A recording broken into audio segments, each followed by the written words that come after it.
Hello guys, welcome at my learnings channel. आइए आज हम जानें बैंक लोन टर्मिनोलॉजीज़, जिसे हिंदी में ये भी कह सकते हैं बैंक लोन से रिलेटेड जो शब्दावली होती है वो। तो गाइस, जब भी आप बैंक लोन लेने जा रहे हो तो कुछ वर्ड्स होते हैं, कुछ वर्डिंग होते हैं जो भी बैंक लोन जो प्रोवाइड करता है वो आपको बताता है कि इसका प्रिंसिपल ये है, इंटरेस्ट रेट ये है, कोलेटरल ये लगेगा। तो गाइस, ये सारे मतलब वर्ड होते क्या हैं, इन्हें किस तरीके से समझा जाए, तो वो आज हम इस वीडियो में डिस्कस करेंगे। टोटल 13 वर्ड्स ऐसे हैं, शब्द ऐसे हैं जो हमें समझने की ज़रूरत है किसी भी लोन के लिए अप्लाई करने से पहले। तो आइए गाइस, स्टार्ट करते हैं इस वीडियो को। सबसे पहला जो है वो है प्रिंसिपल। तो प्रिंसिपल गाइस वो अमाउंट है जो हम उधार लेना चाहते हैं, जो बैंक लोन हम लेना चाहते हैं जिस अमाउंट की। फॉर एग्जांपल, आप 10 लाख की लोन लेना चाहते हो तो 10 लाख आपके लिए प्रिंसिपल अमाउंट होगा। आप 20 लाख की लोन लेना चाहते हो तो 20 लाख आपके लिए प्रिंसिपल अमाउंट होगा। सेकेंड नंबर पे गाइस है इंटरेस्ट। इंटरेस्ट को हिंदी में कहते हैं ब्याज। ब्याज यानी कि वो एक अमाउंट जो कि आपका जो प्रिंसिपल है, जितने जितने लाख की आप लोन लेना चाहते हो उसके ऊपर जो इंटरेस्ट लगने वाला है तो वो होता है। तो इंटरेस्ट नॉर्मली एक कंपनसेशन कह सकते हैं कि फॉर एग्जांपल आप किसी की गाड़ी यूज़ कर रहे हो और उसको एक जस्ट डेली बेसिस पे कुछ पेमेंट कर रहे हो, उसका रेंट दे रहे हो, तो रेंट क्या हो गया गाइस? कंपनसेशन हो गया। इन सेम वे आप रेंट को इंटरेस्ट के साथ कंपेयर कर सकते हो कि फॉर एग्जांपल आप 10 लाख की लोन ले रहे हो तो उसका खाली आप रेंट पे कर रहे हो, तो रेंट का एक परसेंटेज होता है, तो उसे एक इंटरेस्ट कहते हैं।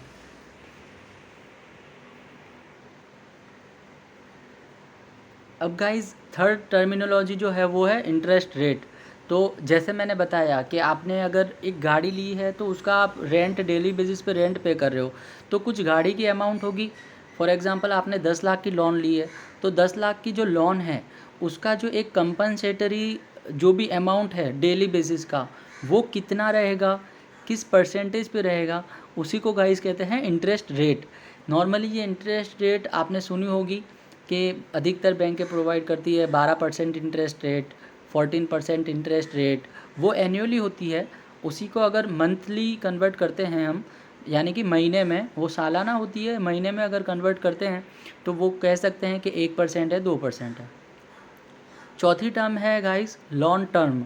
अब लॉन टर्म यानी कि लोन का जो ड्यूरेशन है वो कितना है, तो इसमें दो टाइप होते हैं गाइस।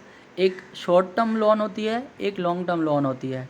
शॉर्ट टर्म लोन यानी कि जिसमें आपका जो रीपेमेंट पीरियड है, मतलब लोन चुकाने का टाइम मान लो कि आपने 12 महीने के लिए लोन ली है, 6 महीने के लिए लोन ली है, तो ये आपकी शॉर्ट टर्म लोन होगी। और मान लो कि आपने 24 महीने, 36 महीने, 64 महीने के लिए लोन ली है तो वो आपकी लॉन्ग टर्म की लोन होगी। फिफ्थ टर्म है गाइस अमोर्टाइजेशन। तो गाइस, ये सारी टर्म्स जो है वो आपको बैंक रिप्रेजेंटेटिव होगा वहाँ पे, जब आप बैंक में जाते हो तो वो आपको बताएगा कि अमोर्टाइजेशन इतना है, प्रिंसिपल इतना है। तो ये सारी टर्मिनोलॉजी आपको समझ में आए उसलिए ये वीडियो बनाई गई है। तो गाइस, प्लीज़ एंड तक वीडियो को ज़रूर देखिएगा। टोटल 13 टर्मिनोलॉजी हम इसमें एक्सप्लेन करने वाले हैं। तो फिफ्थ नंबर पे है अमोर्टाइजेशन। तो अमोर्टाइजेशन होता क्या है गाइस? आपने ईएमआई का नाम सुना होगा। ईएमआई यानी कि इक्वेटेड मंथली इंस्टॉलमेंट, यानी कि जो हम हफ्ता भरते हैं, मंथली बेसिस पे एक अमाउंट फ़िक्स की जाती है, जो कि इस तरीके से कैलकुलेट की जाती है कि आपका अगर 12 महीने की लोन है तो 12 महीने तक, 12 महीने में जो 12वां महीने की जो इंस्टॉलमेंट होगी उसको देने के बाद में आपका जो भी है, जो भी लोन है वो क्लियर हो जाएगा। तो अमोर्टाइजेशन एक इंस्टॉलमेंट अमाउंट है जो आप हर महीने पे करते हो।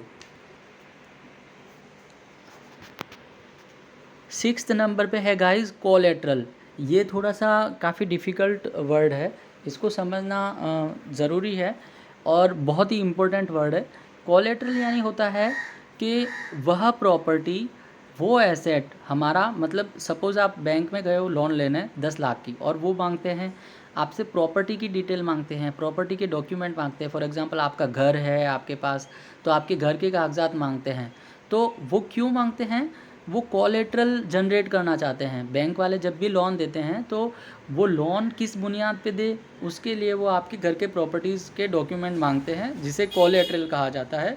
इट मीन्स सिंपली उनके पास राइट्स होता है कि अगर आप लोन पेमेंट नहीं कर पा रहे हो तो वो आपके घर पे भी कब्जा कर सकते हैं।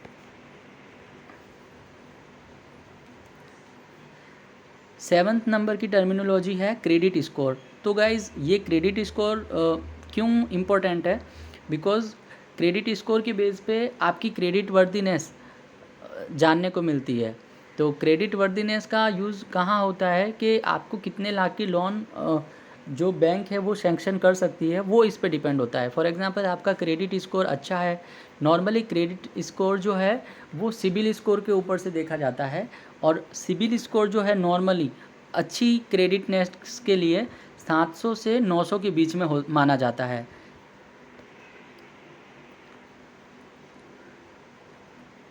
8th नंबर पे है गाइस प्री पेमेंट पेनल्टी।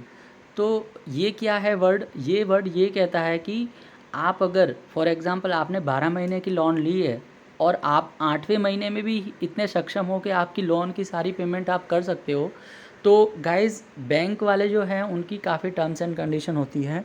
वो इस चीज़ पे भी वो आपसे पेनल्टी फ़ाइन करते हैं, आपको फ़ाइन करते हैं, पेनल्टी फ़ाइन करते हैं कि आप पहले क्यों पेमेंट कर रहे हो। तो गाइज़ ये सारी टर्म्स आपको ध्यान रखनी है। आप देखें अच्छे से, समझें इनको, और अपने आप को धोखे में ना रखें बैंक वालों की तरफ से, आप सतर्क रहें।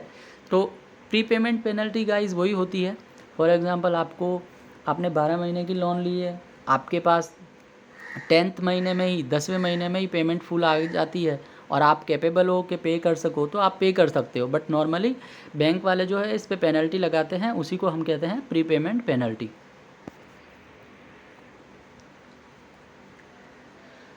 9th नंबर की टर्मिनोलॉजी जो है वो है डिफ़ॉल्ट। तो गाइज़ अधिकतर आपने सुना होगा कि डिफ़ॉल्ट हो गया है, आपको ये भरना पड़ेगा, आपको इतनी फ़ीस भरनी पड़ेगी। तो नॉर्मल डिफ़ॉल्ट होता क्या है? डिफ़ॉल्ट गाइज़ नॉर्मल ये है, जब फॉर एग्ज़ाम्पल आपका तीसरे महीने की ईएमआई आई है, आपका तीसरे महीने का हफ्ता है, वो आप भरने में चूक गए हो, ठीक है, लेट हो गए हो, चूक गए हो, तो होता क्या है? डिफ़ॉल्ट हो जाता है, उसे क्या कहते हैं? डिफ़ॉल्ट कहते हैं। और या फिर गाइज़ आपने जो भी पेमेंट की हो वो बाउंस हो गई हो। बाउंस होना यानी कि उनके अकाउंट में ना जाना, मीडिएटर के पास रह के मीडिएटर ने वापस रिवर्ट कर दी हो आपको पेमेंट, तो उसको कहते हैं बाउंस होना। तो बाउंस वाले कंडीशन में भी यही कहा जाता है कि डिफ़ॉल्ट हो गया है। गाइस 10वें नंबर की जो टर्मिनोलॉजी है वो है ग्रेस पीरियड। तो ग्रेस पीरियड क्या होता है गाइस? फॉर एग्ज़ाम्पल आपका हर महीने 2 तारीख को आपका ईएमआई का ड्यू डेट होता है। तो अब ड्यू डेट के बाद में भी कुछ 5 दिन 10 दिन का जो एक टाइम दिया जाता है पेमेंट के लिए, जिसमें कि आपका लेट पेमेंट की फ़ीस नहीं लगती है, तो उसी पीरियड को कहते हैं ग्रेस पीरियड।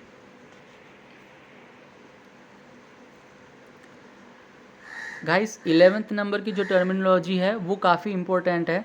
अधिकतर बैंकर्स जो है वो इस चीज़ को कभी डिक्लेयर नहीं करते हैं। वो उनको पता रहता है कि ये चीज़ इम्पोर्टेंट है, बट कभी भी वो कस्टमर को, क्लाइंट को, हमारे जैसे क्लाइंट को कभी एक्सप्लेन नहीं करते हैं। तो ये है डेब्ट टू इनकम रेशियो। अब डेब्ट यानी होता है गाइस जो लोन हम लेने जा रहे हैं, जो कर्जा हम लेने जा रहे हैं, और इनकम रेशियो यानी कि हम कितना इनकम है हमारा मंथली, हमको कितना सैलरी मिलता है। तो गाइज़ ये रेशियो जो है वो जनरली एक कैपेसिटी को शो करता है, हमारी कैपेसिटी को शो करता है कि हम कितना महीने का पे कर सकते हैं सारे खर्चे करने के बाद में। तो डेब्ट टू इनकम रेशियो वही है गाइज़। नॉर्मली जनरली अगर बात करें तो डेब्ट टू इनकम रेशियो अगर 43% के बिलो है तो गाइज़ ये हमारे लिए अच्छा है, एज ए कस्टमर, ग्राहक के लिए ये अच्छा है।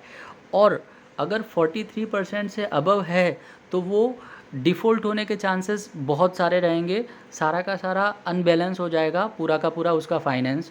अगर उसका डेब्ट टू इनकम रेशियो 43% के अबव है तो, और वो तब भी लोन लेता है तो उसका सारा का सारा फाइनेंस इम्बैलेंस हो जाएगा। तो गाइज़ डेब्ट टू इनकम रेशियो को ज़रूर पूछें जब भी आप लोन लेने जा रहे हो, तो उनसे ज़रूर पूछें कि डेब्ट टू इनकम रेशियो क्या है, 43% के बिलो है या अबव हो रहा है।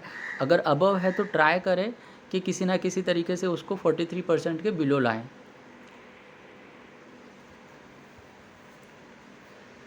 ट्वेल्थ टर्मिनोलॉजी जो है गाइस वो है टाइप ऑफ लोन। अब लोन के अलग अलग टाइप्स होते हैं, जो है उसमें से ये एक टाइप है कि secured loan, unsecured loan. Secured loan में लोग गाइस वही होता है जैसे मैंने बताया, कोलेटरल मतलब प्रॉपर्टी के अगेंस्ट में लोन देते हैं वो, तो उसे कहते हैं सिक्योर्ड लोन। सिक्योर्ड लोन में गाइस रिस्क रहती है, अगर हम लोन पेमेंट नहीं कर पा रहे हैं तो वो हमारी प्रॉपर्टी पे कब्ज़ा कर सकते हैं। और सेकंड होता है अनसिक्योर्ड लोन। तो अनसिक्योर्ड लोन में गाइस प्रॉपर्टी के डॉक्यूमेंट नहीं मांगते हैं, वो विदाउट डॉक्यूमेंट हमको लोन दे देते हैं, और उसमें जो रिस्क के चांसेस है, डिफ़ॉल्ट होने के चांसेस है, वो काफ़ी कम होते हैं, तो उसी को कहते हैं अनसिक्योर्ड लोन। 13 नंबर की टर्मिनोलॉजी है गाइस रीफाइनेंसिंग। तो गाइस होता क्या है, फॉर एग्जांपल आपने आज बैंक ऑफ बड़ौदा में से लोन ली है, आपके हाउसिंग लोन ली है, आपने 22 लाख की लोन ली है।